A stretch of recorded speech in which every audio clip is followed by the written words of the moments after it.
Students, आज हम लोगों का सेकंड लेक्चर है पॉलीमर में। और पॉलीमर में आप लोग देख चुके हैं क्लासिफिकेशन ऑफ पॉलीमर। इसमें based on source of availability first point में, सेकंड पॉइंट में आपने देखा बेस्ड ऑन इंटरमॉलिक्यूलर फोर्सेस, और थर्ड में आपने देखा था based on mode of polymerisation. और इसमें आपने दो देखा था होमोपॉलीमर और कोपॉलीमर। यानी इसमें थर्ड में आपने थर्ड में ए पॉइंट देखा होमोपॉलीमर और कोपॉलीमर। क्लियर? विथ एग्जाम्पल यानी उसके पॉलीमर और मोनोमर के साथ आपने देखा।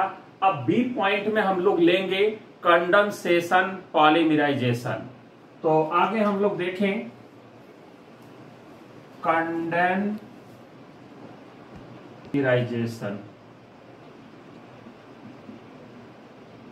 Step growth polymerisation. इसको कंडेंसेशन पॉलीमराइजेशन या स्टेप ग्रोथ पॉलीमराइजेशन कहते हैं। तो अब हम लोग थोड़ा इसको मिटा करके ऊपर से देखते हैं इस पॉइंट को।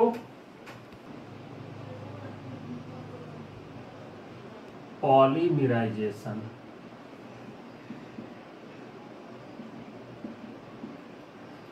हम लोग कंडेंसेशन पॉलीमराइजेशन या इसी को बोलते हैं स्टेप ग्रोथ पॉलीमराइजेशन, हम लोग ये देख रहे हैं बी पॉइंट में। इसमें हम लोग अगर देखें तो है क्या चीज, पॉलीमराइजेशन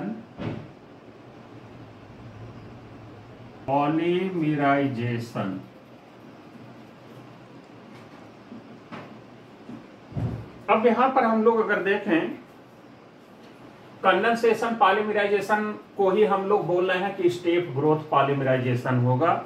ठीक है, तो अब यहां पर अगर हम लोग अच्छे से अगर देखें कि ये है क्या चीज, कंडेंसेशन का मतलब ये है कि ये दो मोनोमर आपस में मिलेंगे, और जब आपस में मिलेंगे तो उनसे क्या निकलेगा, वाटर या अल्कोहल या अमोनिया बाहर निकलेगा। और निकलने के बाद वो दोनों मर आपस में जुड़ जाएंगे। मतलब दोनों अगर जुड़ते हैं दोनों मोनोमर, तो इन तीनों में से कोई चीज बाहर निकलेगा और निकल करके फिर पॉलीमर बनेगा। तो इस प्रोसेस को हम लोग बोलेंगे condensation polymerisation. Clear? Means polymerisation in which monomer having two or more functional groups combine with loss of some simple molecules such as water, alcohol or ammonia in each step is called condensation polymerization. Clear? कहने का मतलब है कि सभी step में जब आपस में दो डिफरेंट जो मोनोमर होंगे जुड़ते जाएंगे तो वहां से वाटर या अल्कोहल या अमोनिया निकलता रहेगा। ठीक है, लेकिन यहां पर ध्यान दें कि दो या दो से अधिक क्या होंगे, फंक्शनल ग्रुप यहां पर मोनोमर में हो सकते हैं, तभी वो दोनों आपस में जुड़ेंगे। जैसे हम लोग एक एग्जांपल लेकर के समझने की कोशिश करें कि कंडेंसेशन पॉलीमराइजेशन हम कैसे कराएंगे। देखें, जैसे मान लीजिए थोड़ा सा पहले हम लोग समझ लेते हैं कि कैसे करना है। ठीक है ना? तो अब यहां पर जैसे मान लीजिए कि कोई मोनोमर का एंड आपका क्या है, NH2 है। तो NH2 को हम ऐसे लिख सकते हैं और एक H को आप एक्सपेंड कर दीजिए। ठीक है, और जो दूसरा मोनोमर है उसके एंड में क्या है, OH है एंड में, या कहीं भी क्या लगा है, OH ग्रुप है।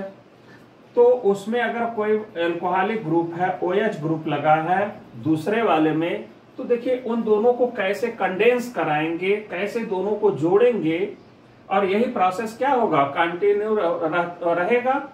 फिर सब आपस में क्या होंगी, ये जैसे यहां पर है अगर OH है और यहां पर H है, तो यहां से ये और यहां से ये दोनों मिलकर के क्या बन जाएंगे, वाटर बाहर निकल जाएगा।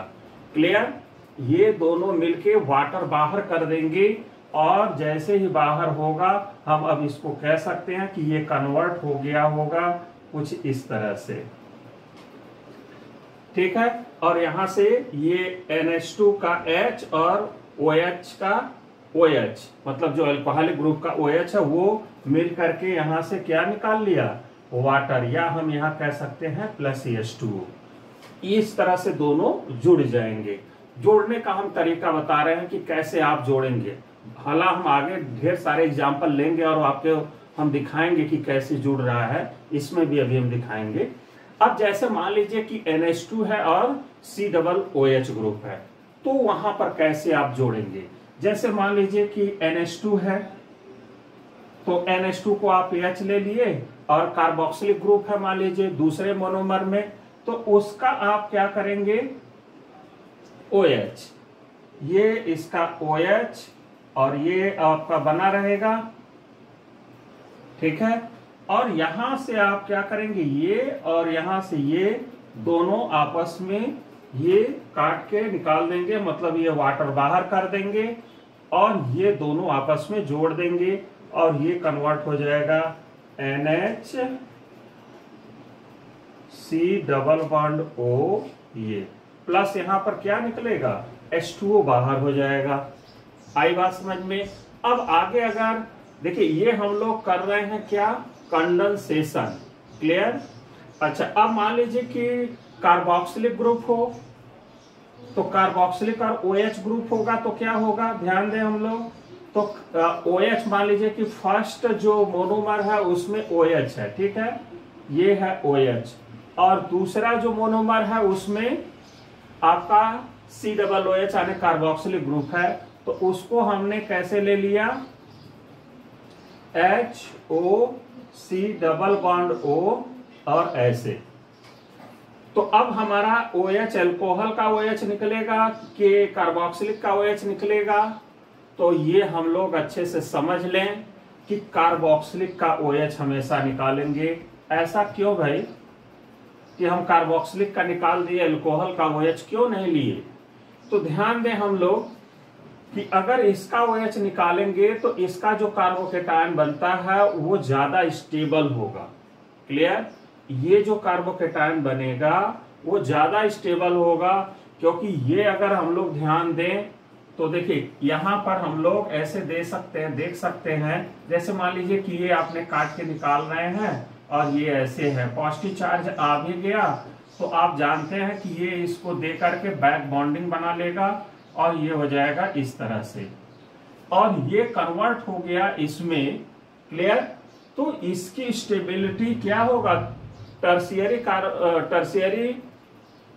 एल्काइल ग्रुप से यानी ब्यूटाइल ग्रुप से क्या होता है, इस वाले से भी ज्यादा स्टेबल होता है। इस बात को ध्यान दें हम लोग, टर्शियरी कार्बोकेटायन से ज्यादा स्टेबल ये होता है क्योंकि यहाँ पर सभी एटम का ऑक्टेट पूरा है, और पहले की तुलना में अगर देखा जाए तो नंबर ऑफ कोवेलेंट बॉन्ड क्या है, ज्यादा है, इसलिए ये कार्बोकेटायन ज्यादा स्टेबल होता है इस वाले से। तो इसलिए ये कार्बोकेटायन ज्यादा स्टेबल हो गया, क्यों, क्योंकि ये इसमें कन्वर्ट हो जाता है। इसलिए यहाँ पर कार्बोक्सिलिक का OH निकलता है और अल्कोहल का H निकलता है। आगे हम लोग बढ़ते हैं। अब आगे हम लोग अगर देखें तो ये समझ में आ गया होगा कि कंडेंसेशन हम लोग करेंगे कैसे। अब एक एग्जांपल लेते हैं नाइलॉन 6 का, ठीक है। तो हम लोग देख रहे हैं ये, तो अब हम लोग ये तो समझ गए कि कंडेंसेशन पॉलीमराइजेशन क्या होगा। इसके लिए आपने ये भी देखा कि मोनोमर के पास जो है कि 2 या 2 से अधिक फंक्शनल ग्रुप होंगे। इस बात को अपने दिमाग में बैठा लें, 2 या 2 से अधिक फंक्शनल ग्रुप होगा। अब इसमें जो पॉलीमराइजेशन होगा, इसमें सेम मोनोमर के भी 2 सेम मोनोमर हो सकते हैं या 2 डिफरेंट भी हो सकते हैं, क्लियर। तो अब यहां पर हम लोग अगर देखें कि कैसे हो रहा है, एक एग्जाम्पल ले करके जरा हम लोग देखें। जैसे हम लोग एग्जाम्पल में लेते हैं नाइलॉन 6।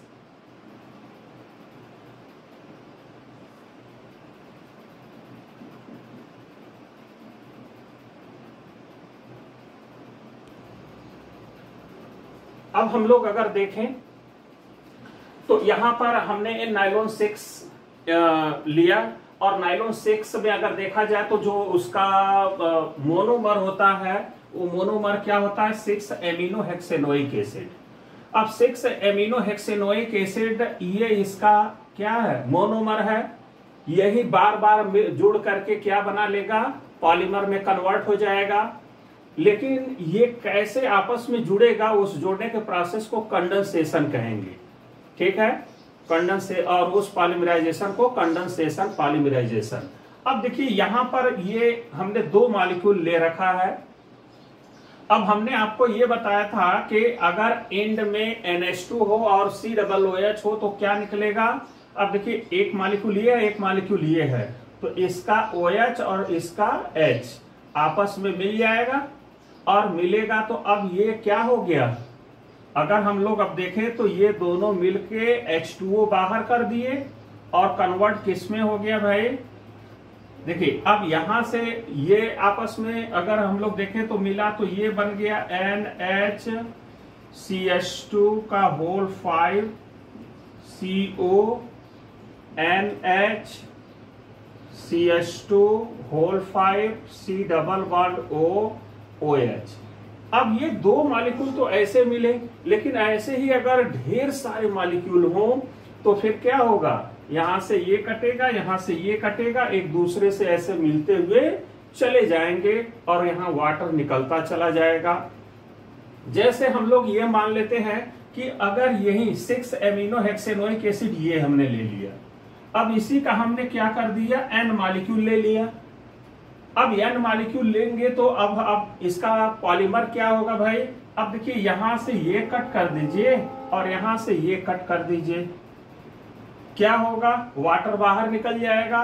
तो हम कह सकते हैं कि इसका जो पॉलीमर होगा वो क्या बन गया, NHCH2 का होल 5 CO, क्लियर, और यहां पर ये हो गया होल N प्लस NH2O, क्या होगा NH2O, मतलब H2O यहां पर क्या होगा, निकलता रहेगा।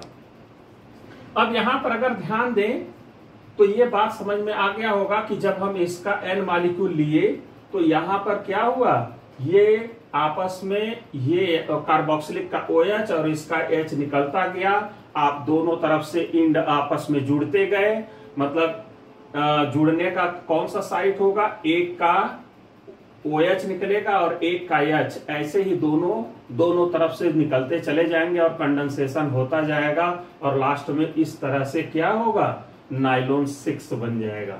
ये आप लोगों को क्लियर हो गया होगा। अब आगे हम लोग बढ़ते हैं, ठीक है। मोनोमर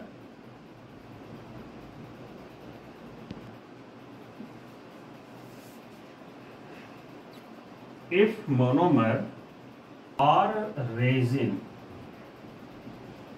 तो अब हम लोग इसमें थोड़ा सा 2 पॉइंट और देख लेते हैं। जैसे यहां पर नाइलॉन के अलावा और आप चाहें तो एग्जांपल ले सकते हैं, नाइलॉन, टेरिलीन, डेकरान, ये सब आपके कैसे होते हैं, कंडेंसेशन पॉलीमराइजेशन होते हैं। और भी एग्जांपल है जो आगे देखेंगे आप। यहां पर 2 पॉइंट देखें कि if monomer has only 2 functional group then polymer is always linear polymer, but if a monomer has more than 2 functional group then polymer is always cross linked polymer, या उसको बोलते हैं रेजिन।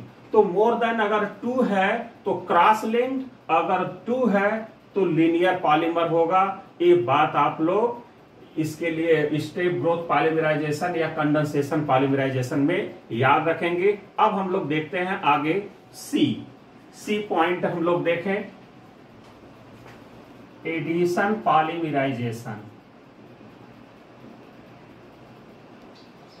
द पॉलीमराइजेशन प्रोसेस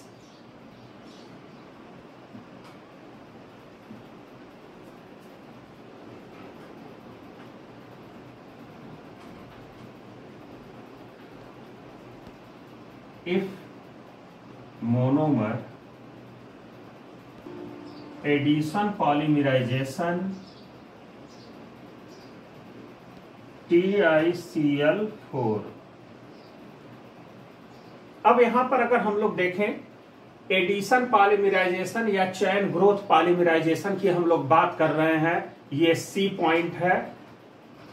इसमें हम लोग देखें कि ये है क्या चीज। The polymerisation process in which the molecules of the monomers either identical or different are simply added to each other without loss of any clear atom or group is called addition polymerization। ये हम लोगों को clear हो गया होगा।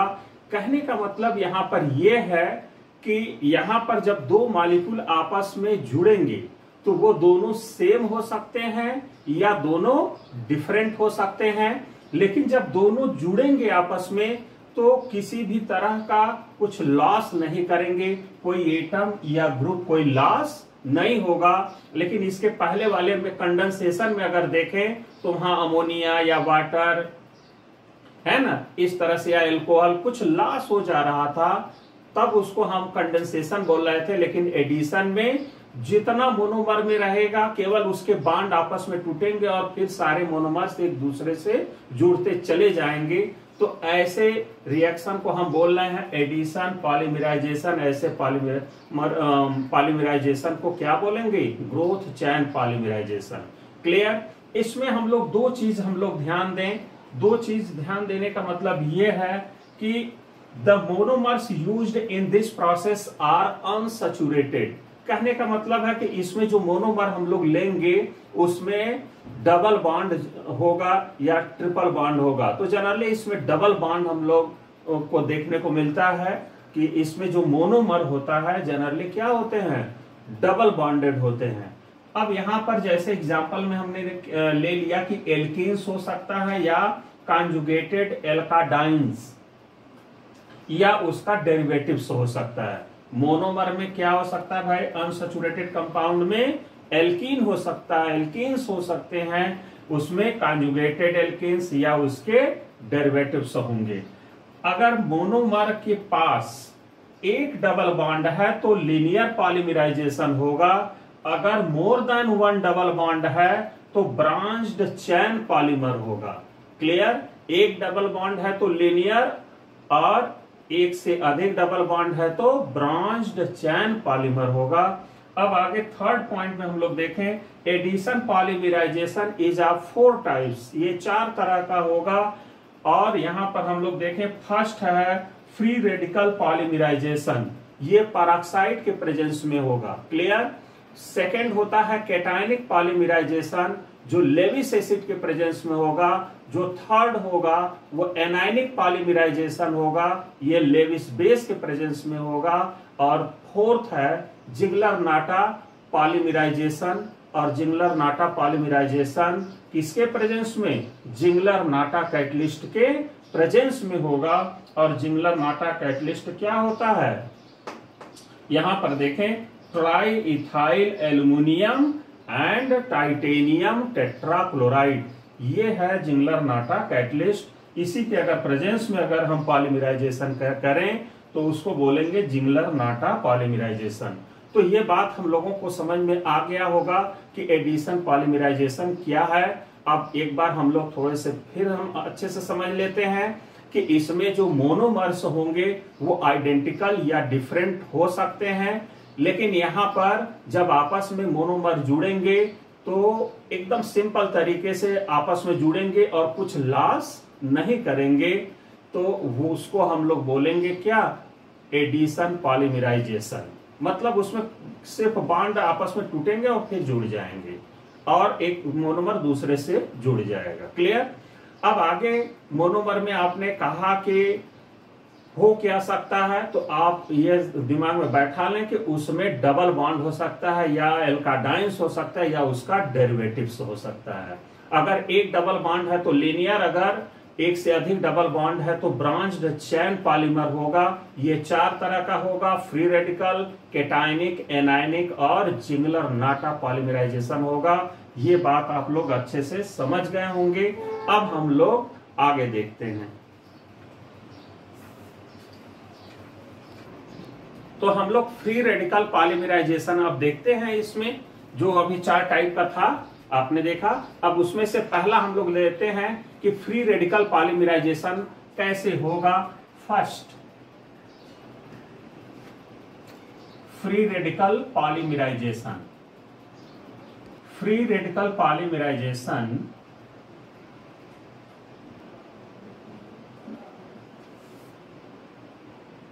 चैन initiation, हम लोग देखें चैन इनिशिएशन में होगा क्या। जैसे यहाँ पर फ्री रेडिकल पॉलीमराइजेशन हम लोग देख रहे हैं, और फ्री रेडिकल पॉलीमराइजेशन जो कैटालाइज्ड होता है वो ऑर्गेनिक पेरोक्साइड या अदर रिएजेंट्स के प्रेजेंस में होता है, जैसा आप लोग देख रहे हैं। और इसके जो स्टेप्स होते हैं वो कुछ इस तरह से हैं, जिसमें फर्स्ट हम लोग ले रहे हैं चैन इनिशिएशन। चैन इनिशिएशन में क्या होता है कि organic peroxide undergo homolytic fission to form free radicals. ठीक है, कहने का मतलब यह है कि सनलाइट के प्रेजेंस में या थोड़ा हीट कर दें हम लोग तो उसके प्रेजेंस में क्या हो जाएगा कि ऑर्गेनिक पेरोक्साइड का होमोलिटिक क्लीवेज हो जाएगा। जैसे हम लोग करके देखते हैं कि क्या होगा इसमें। जैसे मान लीजिए कि आपने ये ऑर्गेनिक पेरोक्साइड ले लिया, और ऑर्गेनिक पेरोक्साइड लेने के बाद अगर इसको हम सनलाइट के प्रेजेंस में रखें HNu, ठीक है, सनलाइट या हीट या यूवी लाइट भी लिख सकते हैं। अगर हम सनलाइट के प्रेजेंस में रखते हैं तो इसका यहाँ पर क्या होगा, होमोलिटिक क्लीवेज हो जाएगा। और होमोलिटिक क्लीवेज होगा तो इसके कितने मॉलिक्यूल बन गए, 2। तो ये बन गया RCOO फ्री रेडिकल। फिर यही क्या होगा आगे चल करके, फिर इसका होमोलिटिक क्लीवेज हो जाएगा। और जब इसका होमोलिटिक क्लीवेज होगा तो अगर हम लोग ध्यान से देखें तो बात समझ में आ रहा होगा कि 2R फ्री रेडिकल और CO2 बन जाएगा। क्योंकि देखिए ये वाला इलेक्ट्रॉन है जो कार्बन का वो यहाँ होगा, इससे और इससे मिलके ये डबल बॉन्ड मीन्स CO2 बन जाएगा, और कितना, 2 मॉलिक्यूल बन जाएगा। तो ये कन्वर्ट हो जाएगा 2R alkyl free radical plus 2CO2। अब आगे ये तो हम लोगों का हो गया चैन इनिशिएशन, इसमें फ्री रेडिकल का फॉर्मेशन हो गया एल्काइल फ्री रेडिकल का। अब हम लोग लेते हैं चैन प्रोपेगेशन सेकेंड। तो इसमें क्या होगा चैन प्रोपेगेशन में कि जो फ्री रेडिकल्स होंगे, free radical produced in the above steps adds to an alkene molecule to form a new free radical. इसके कहने का मतलब ये हो गया कि जो ये फ्री रेडिकल बना है वो एल्कीन के अगले मॉलिक्यूल पर ये अटैक करेगा और सीधे फ्री रेडिकल का फॉर्मेशन करेगा, मतलब नया फ्री रेडिकल बन जाएगा। कहने का मतलब क्या है जरा देखें। जैसे मान लीजिए कि ये R फ्री रेडिकल है, एल्काइल फ्री रेडिकल है। अब वो एल्कीन के मॉलिक्यूल पर आने की, जैसे एथीन लिए हैं हम, पॉलीथेन बनाना चाहते हैं, पॉलीएथिलीन, क्लियर। तो अब यहाँ पर एथेन हमने ले लिया, और जैसे ही ये फ्री रेडिकल इसके प्रेजेंस में आएगा इसका होमोलिटिक क्लीवेज हो जाएगा। और जब होमोलिटिक क्लीवेज होगा तो ये और ये दोनों आपस में मिल जाएंगे। भाई ये एक इलेक्ट्रॉन यहाँ आ जाएगा, एक इलेक्ट्रॉन यहाँ आ जाएगा, तो यहाँ का इलेक्ट्रॉन और ये मिलके इससे बॉन्ड बन जाएगा, तो कन्वर्ट हो जाएगा RCH2CH2 फ्री रेडिकल, क्लियर। अब यहाँ पर अगर हम लोग देखें तो अब फिर अगर हम एल्कीन मॉलिक्यूल अगर हम ले लें तो देखिए क्या हो जाएगा। अगर जैसे मान लीजिए कि हम इसी में n मॉलिक्यूल से अब रिएक्ट करा दे रहे हैं, जैसे हम इसी में अगर मिला दें n मॉलिक्यूल ऑफ एथीन। अब n मॉलिक्यूल अगर हम एथीन मिला देंगे तो ये क्या करेगा, फिर इसको फ्री रेडिकल बनाएगा, फिर दोनों जुड़ेंगे, फिर अगला फ्री रेडिकल, फिर अगले एथीन को फिर फ्री रेडिकल आने होमोलिटिक क्लीवेज कराएगा, और फिर वो जुड़ेंगे। ऐसे जुड़ते जुड़ते चले जाएंगे और फिर हमको क्या मिलेगा, फ्री रेडिकल ही मिलेगा। तो देखिए क्या मिलता है वो हम लोग देखें, RCH2CH2 का होल n हो जाएगा, और फिर क्या मिलेगा, ये CH2CH2 फ्री रेडिकल। कहने का मतलब है कि ये हमारा बन जाएगा अगर हम n मॉलिक्यूल्स ऑफ एथीन से इस फ्री रेडिकल का रिएक्शन फर्दर आगे कराएं तो। ठीक है। तो अब यहां पर जितने भी होंगे सब मिलकर के ये बना लिए। यहां पर अगर इसमें इतना मिला दिया तो ये इसे रिएक्ट करके ये बना लिया। अब आगे हम लोग देखते हैं कि ये तो रहा चैन प्रोपेगेशन, ये प्रोपेगेट करता चला गया और फाइनल आपको ये फ्री रेडिकल मिला। अब देखें कि चैन टर्मिनेशन में क्या होता है। तो चैन टर्मिनेशन हम लोग देखें,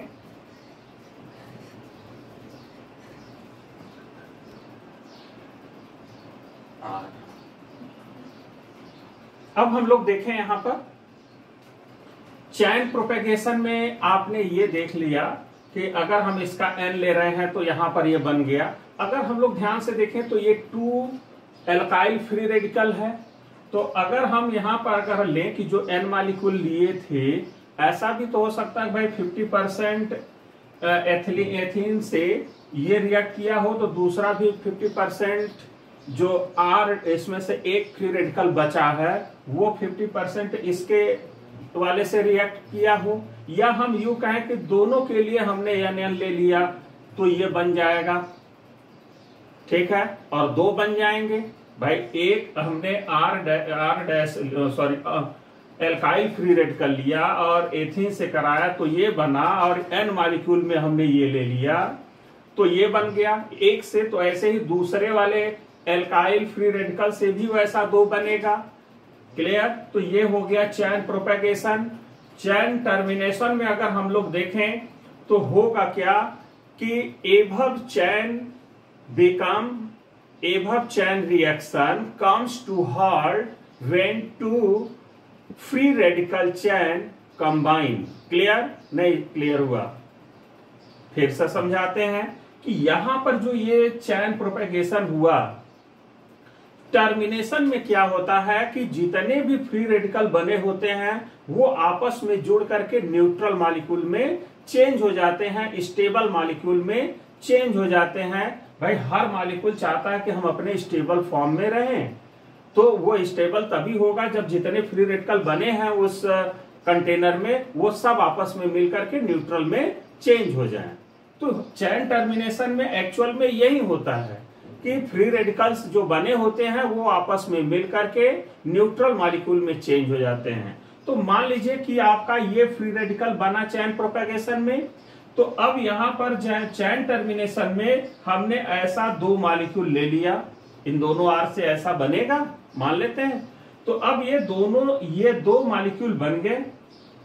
फिर क्या होगा भाई, ये फ्री रेडिकल और ये फ्री रेडिकल क्या होगा, ये आपस में इलेक्ट्रॉन ये शेयर करेंगे। ये फ्री रेडिकल यहाँ, ये वाला फ्री रेडिकल हमने यहाँ लिख दिया। तो अब यही दोनों मिलकर के क्या कर लेंगे, बॉन्ड बना लेंगे और इसमें कन्वर्ट हो जाएंगे।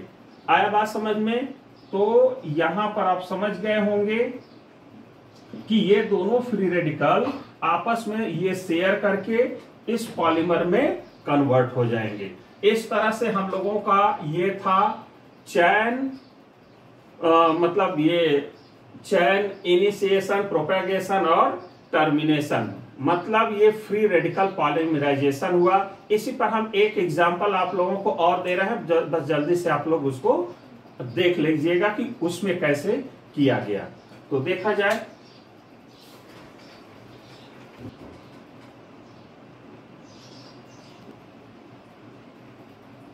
तो देखें हम लोग एक और हमने फ्री रेडिकल पॉलीमराइजेशन का ये एग्जांपल ले लिया और आप लोग इसको अच्छे से देख लीजिए, स्क्रीनशॉट ले लीजिए और फिर इसको आप एक बार जरूर प्रैक्टिस करिएगा, क्लियर हो जाएगा। ठीक है, तो फिर अब हम लोग आप लोग ले लिए होंगे। अब आगे बढ़ते हैं। अब तो ये हो गया फ्री रेडिकल से। अब आयनिक पॉलीमराइजेशन देखें हम लोग। ठीक है, आयनिक पॉलीमराइजेशन, चैन टर्मिनेशन, H2SO4। अब यहां पर अगर हम लोग देखें आयनिक पॉलीमराइजेशन में, आयनिक पॉलीमराइजेशन है क्या?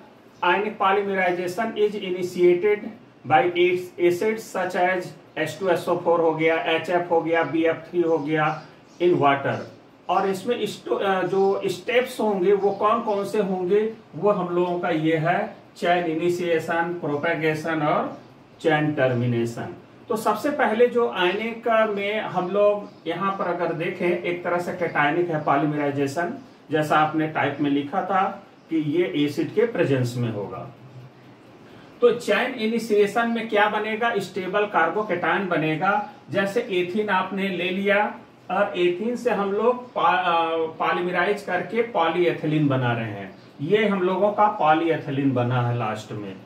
तो अब यहां पर अगर हम लोग देखें तो एथीन पर जब एसिड अटैक करेगा, एसिड H2SO4 से हमको H+ मिलेगा और ये H+ जैसे इसके संपर्क में आएगा इसके पाई इलेक्ट्रॉन को खींचेगा और ये टूट जाएगा किसमें, CH2+ और ये हो जाएगा CH2- में, और ये माइनस और ये H+ मिलके क्या बन जाएंगे, CH3। तो ये हो जाएगा CH3 CH2+। तो ये कार्बोकेटायन आप लोगों का बन गया। अब ये कार्बोकेटायन बना, अब ये आगे हम लोग बढ़ेंगे चैन टर्मिनेशन में। तो चैन टर्मिनेशन में क्या होगा कि carbonium ion adds to another molecule of alkane to produce a new carbonium ion which can similarly add to another molecule of alkene and so on. Clear.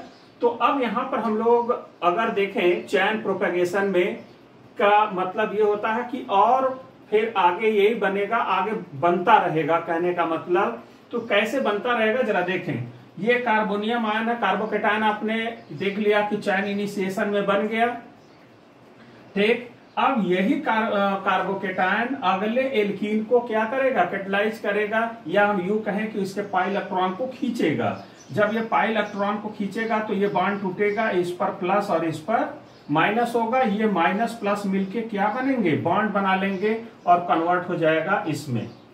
Clear भाई। देखिए यहां पर अब ये हो गया, आप लोग अच्छे से समझ रहे होंगे कि ये सिंगल हो गया, ये हो गया, ये माइनस हो गया। तो ये माइनस प्लस मिलेंगे तो ये यहाँ पर बॉन्ड हो गया, और यहाँ पर देखिए प्लस, ये प्लस है, ये बन गया, कन्वर्ट हो गया। तो अब यहाँ पर अगर हम लोग आगे बढ़े तो क्या होगा कि ये तो बन गया। अब n मॉलिक्यूल से अगर हम रिएक्ट कराएं इस कार्बोकेटायन का तो आपका ये बन जाएगा, क्योंकि ये कार्बोकेटायन हर एथीन को या हम कहें कि एल्कीन को क्या करेगा, उसके पाई इलेक्ट्रॉन्स को खींचता रहेगा, तोड़ता रहेगा और अपने आप को जोड़ता रहेगा। जोड़ते जोड़ते ये लंबी चैन बन जाएगा। क्लियर। तो अब यहां पर फिर ये ऐसे ही तोड़ेगा, इस पर माइनस, इस पर प्लस, ये माइनस और ये प्लस मिल करके क्या करेगा, चूंकि इसका n मॉलिक्यूल है तो इसका होल n हो जाएगा। कहने का मतलब है कि चैन प्रोपेगेशन में ये बन गया आपका। चैन टर्मिनेशन का मतलब है कि अब न्यूट्रल मॉलिक्यूल में कन्वर्ट होगा। तो अब देखें यहां पर कि चैन रिएक्शन जो होंगे टर्मिनेशन, थोड़ा सा आप हीट कर दीजिए।